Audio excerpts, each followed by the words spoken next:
안녕하세요. 사회복지사 전재일입니다. 오늘은 사회복지관에 대한 이해를 여러분들한테 이제 소개해 드리려고 하는데요. 제가 이번 여름방학에 신림종합사회복지관 사회복지 실습생에게 교육했던 자료입니다. 네, 먼저 이런 질문들을 하게 되죠. 사회복지관과 종합사회복지관의 차이에 대해서 알고 있는가? 어떤 복지관은 사회복지관이고 또 어떤 복지관은 종합사회복지관이라는 이름이 붙어 있는데 이런 차이들에 대해서 한번 물어봅니다. 대부분의 이제 실습 선생님들은 잘 모르는 부분들이긴 하는데요. 네, 건물 크기에 따라서 이 종합사회복지관과 사회복지관을 구분하게 되어 있습니다. 보통 이제 건물을 가형, 나형, 다형으로 이제 구분을 하고 있고 가형과 나형을 종합사회복지관, 다형을 사회복지관이라고 명칭하고 있는데요. 가형과 나형은 이제 가형 같은 경우는 2,000제곱미터 이상, 그리고 나형은 1,000에서 2,000, 그리고 다형은 1,000제곱미터 미만의 건물을 말합니다. 이렇게 건물 크기에 따라서 종합사회복지관과 사회복지관이라고 좀 구분을 하는데요. 사실은 지금 봤을 땐 크게 의미는 없다라고 생각이 듭니다. 그리고 전국의 사회복지관은 몇 개소일까요? 라는 그런 질문들을 이제 하게 되는데요. 네, 전국의 사회복지관 현재 그 한국사회복지법 홈페이지에 나와 있는 숫자를 보면요. 473개소가 있다라고 되어 있고요. 이 중에 444개소가 회원 기간이라고 그 숫자가 나와 있습니다. 그래서 470여 개의 그런 복지관들이 전국에 있고 서울의 경우에는 이제 98개 복지관이 있다라고 이야기를 드리고 있습니다. 그리고 우리나라 사회복지관은 언제부터인가라고 이제 질문을 던져보고요. 어, 그 사회복지 역사에 대해서 조금 설명을 하는데요. 예, 사회복지관에 대한 그 역사를 이제 한국사회복지관협회 홈페이지를 통해서 보면요.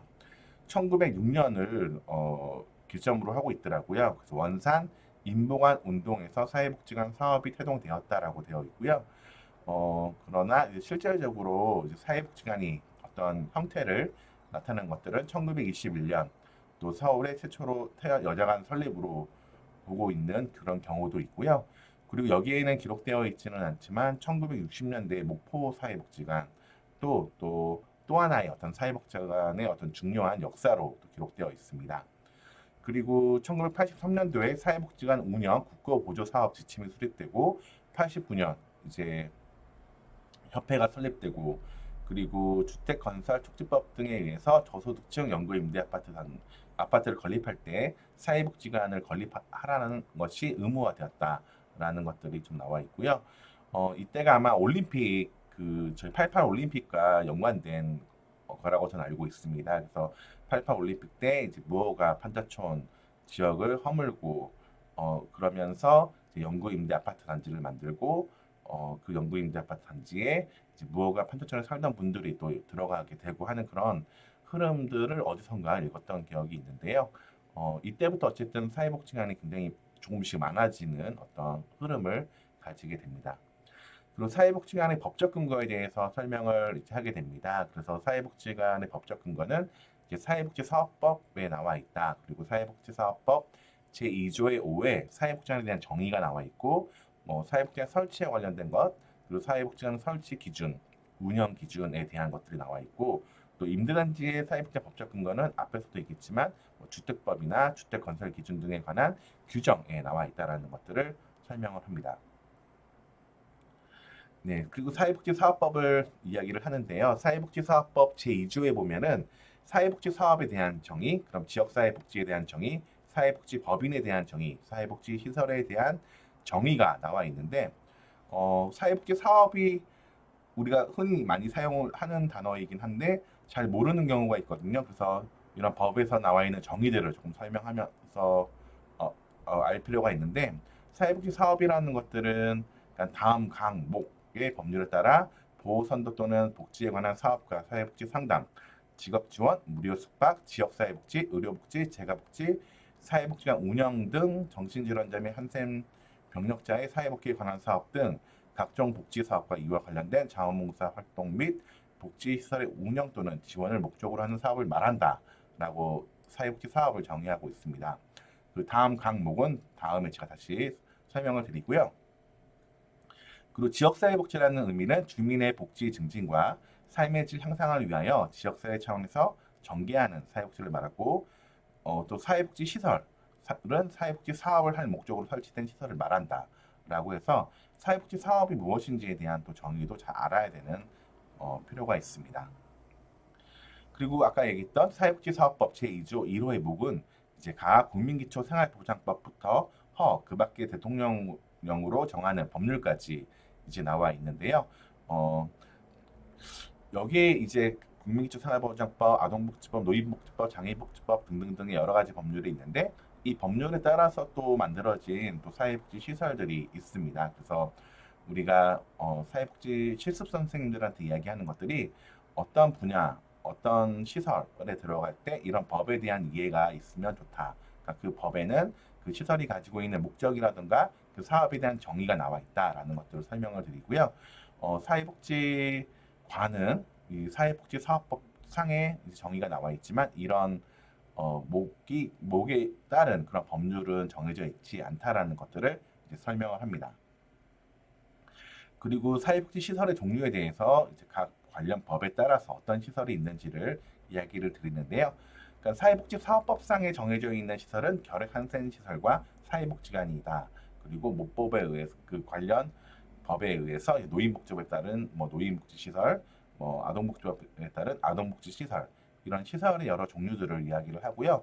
또 보건복지부 산하 시설과 또 여성가족부 산하 시설의 어떤 구분들에 대해서도 이제 설명을 이제 드립니다. 그래서 이런 법을 잘 이해를 해야 이런 시설에 대한 것들도 잘 이해할 수 있다라는 것들을 설명하고 또 보건복지부와 여성가족부 산하라는 것, 그러니까 우리나라의 어떤 사회복지 전달 체계 속에서 그런 부처에 따라서의 그 사회복지 시설 그리고 또 그에 따른 어떤 경력 인정의 범위 이런 것들도 차이가 있을 수 있다는 것들을 설명을 합니다. 이제 그리고 이제 본격적으로 사회복지관에 대한 설명을 하게 됩니다. 아무래도 사회복지관 또 실습을 하시는 분들이기 때문에 사회복지관에 대한 정의를 좀 설명을 드리는데요.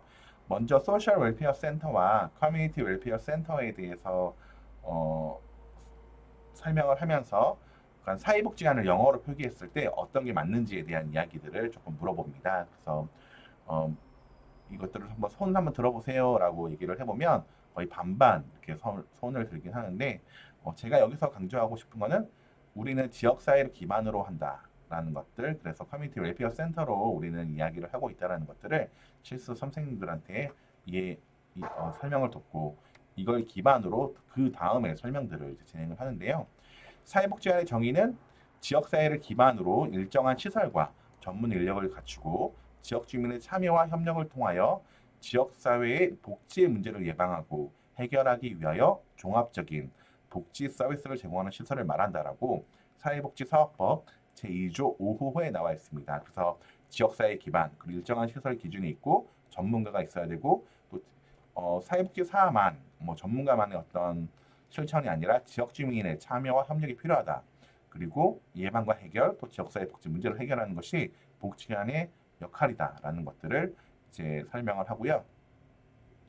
사회복지관의 목표에 대해서 이제 목표는 사회복지 서비스 욕구를 가지고 있는 모든 지역사회 주민을 대상으로 보호 서비스, 재가복지 서비스, 자리 능력 배양을 위한 교육, 훈련 등 그들이 필요로 하는 복지 서비스를 제공하고 가족 기능 강화 및 주민 상호 간 연대감 조성을 통한 각종 지역사회 문제를 예방 치료하는 종합적인 복지 서비스 전달 기구로서 지역사회 주민의 복지 증진을 위한 중심적 역할을 수행하여야 한다인데요.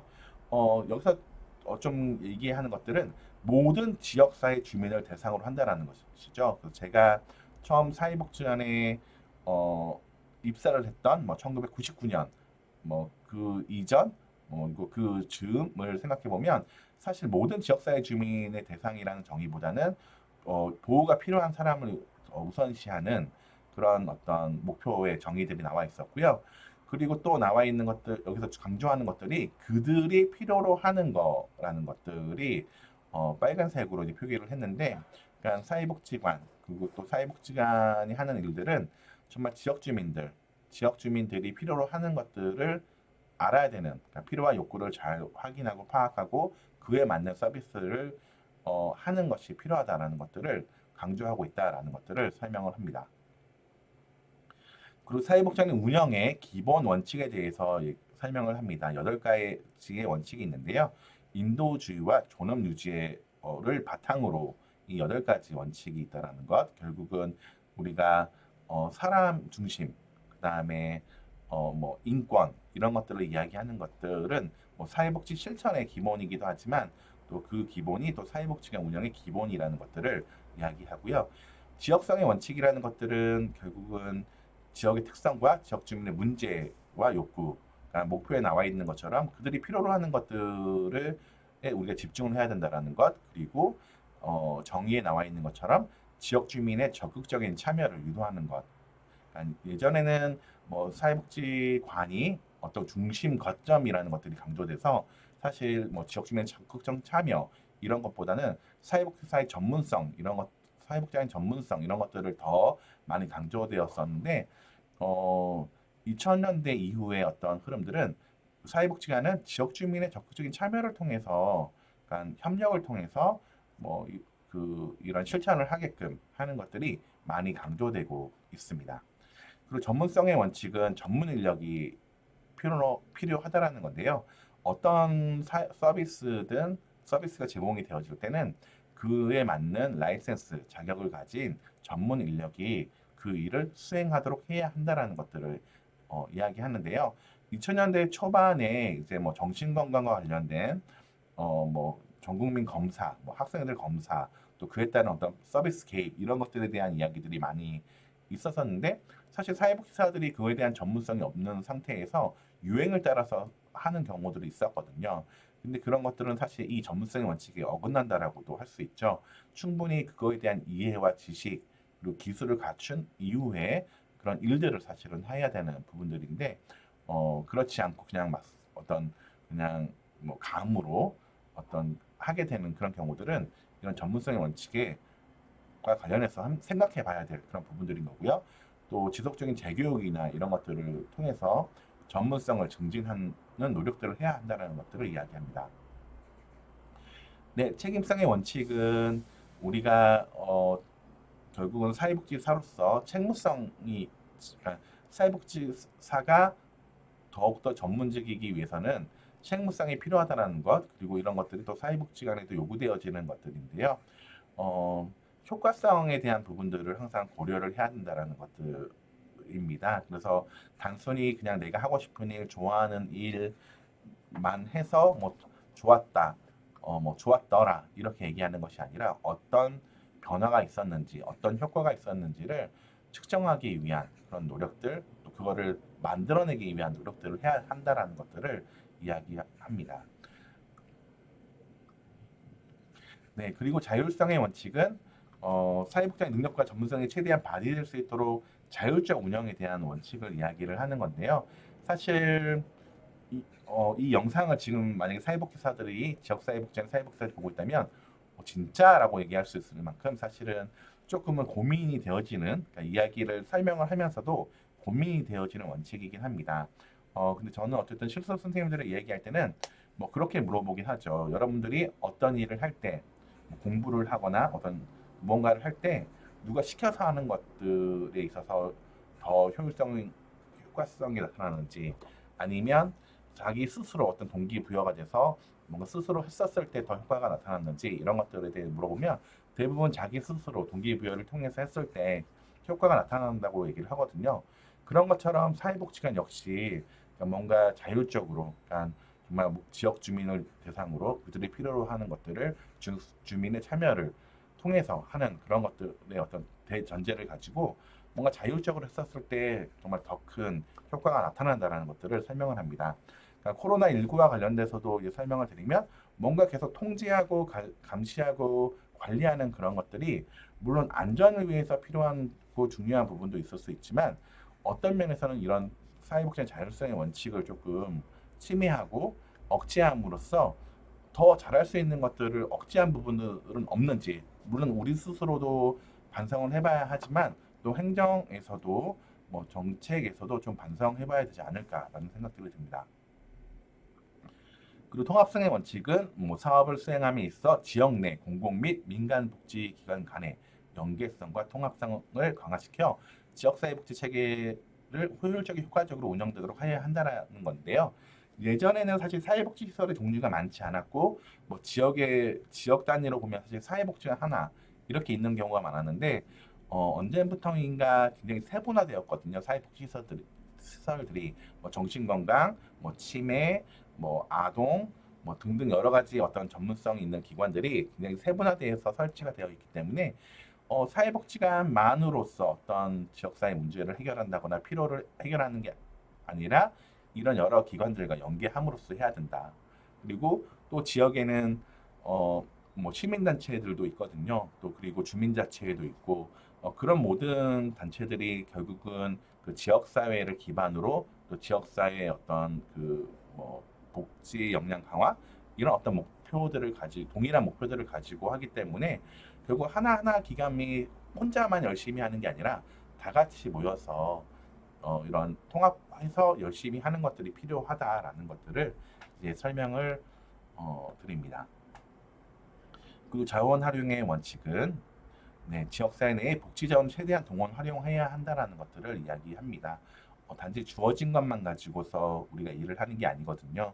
우리는 물론 무에서 유를 창조하는 것은 아니다 하더라도 있는 것들, 그러니까 자원을 어떻게 바라보고 그 자원들을 어떻게 활용하는지가 굉장히 중요하거든요. 그래서 이런 원칙들을 가지고 일을 해야 한다는 것들을 이제 이야기하고요.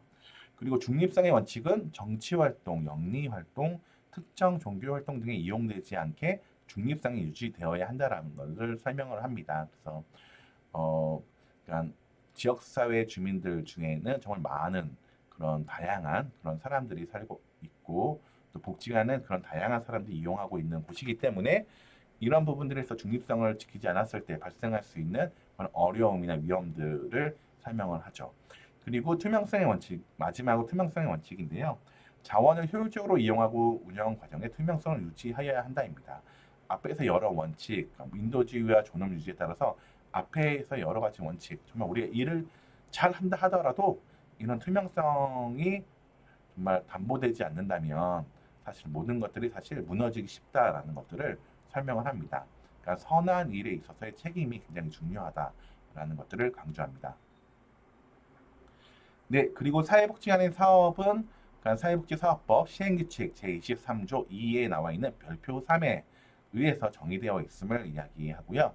사회복지관 사업의 대상, 아까 그 사회복지관의 정의에서 모든 지역 주민을 한다라고 하지만 그 우선적인 사업 대상이 있다라는 것들을 설명합니다. 그래서 국민기초생활보장법에 따른 수급자 및 차상위 계층, 장애인, 노인, 한부모 가족 및 다문화 가족, 직업 및 취업 알선이 필요한 사람, 보호와 교육이 필요한 유아 아동 및 청소년, 그 맞게 사회복지관의 사회복 서비스를 우선 제공할 필요가 있다고 인정되는 사람이라고 설명을 하고요. 사회복지관 사업이 별표 이 3에 따라서 이제 사례관리 기능, 서비스 제공 기능, 지역 조직화 기능으로 나눠져 있다라는 걸 얘기하는데요. 이런 흐름도 사실은 설명을 합니다.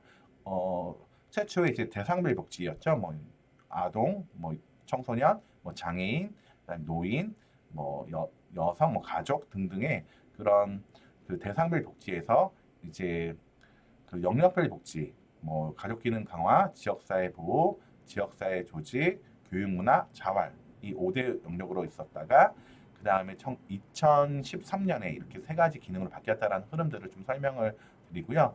그리고 왜 이것을 사례 관리와 서비스 제공과 지역 조직화를 이렇게 같이 교차해서 그렸는지, 그러니까 통합의 중요성을 왜 이야기하는지에 대한 설명들을 좀 하고요. 최근에 사회복지관 트렌드들을 좀 설명을 합니다. 그래서 대부분의 복지관이 그런 어떤 그 사회복지 사업의 어떤 분류, 뭐 5대 영역이든 3대 기능이든 이 분류에 따라서 팀을 구조를 하는데 사실 기능이라는 것들은 이게 따로따로 가는 것이 아니라 같이 작동을 한다라는 것들인 거거든요. 그래서 이런 뭐 2013년 이후에 이런 3대 기능에 따라서 뭐 실천을 뭐 팀을 구분하고 실천을 하고 있지만 사회복지사들이 점차적으로 이것들이 통합이 되어야 된다는 것, 또 그리고 직접적으로 마을에 나가서 실천했을 때 이런 부분들이 더 극대화될 수 있다.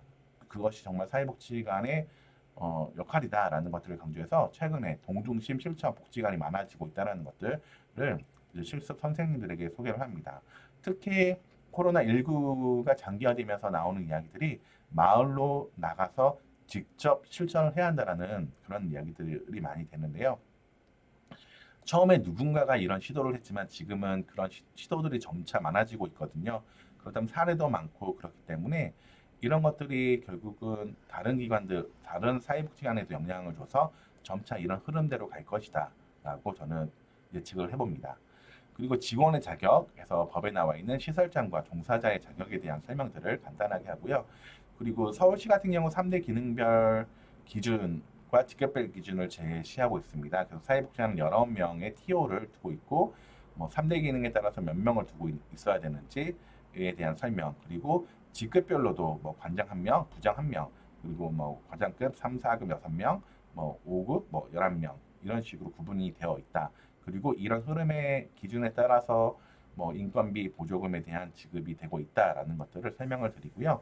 직원 채용의 원칙은 15일 이상 하고 있고 법인 및 시설 내규 등에 의해 채용되고 아까 사회복 시설에 대한 얘기들을 했는데 뭐 경력에 대한 인정 부분 이런 것들을 후에 사회복지사가 되었을 때, 그러니까 실습 선생님들이 사회복지사가 되었을 때 어떤 경력에 대한 그런 관리 이런 거에 있어서 이런 기준도 좀 잘 알고 있어야 된다는 것.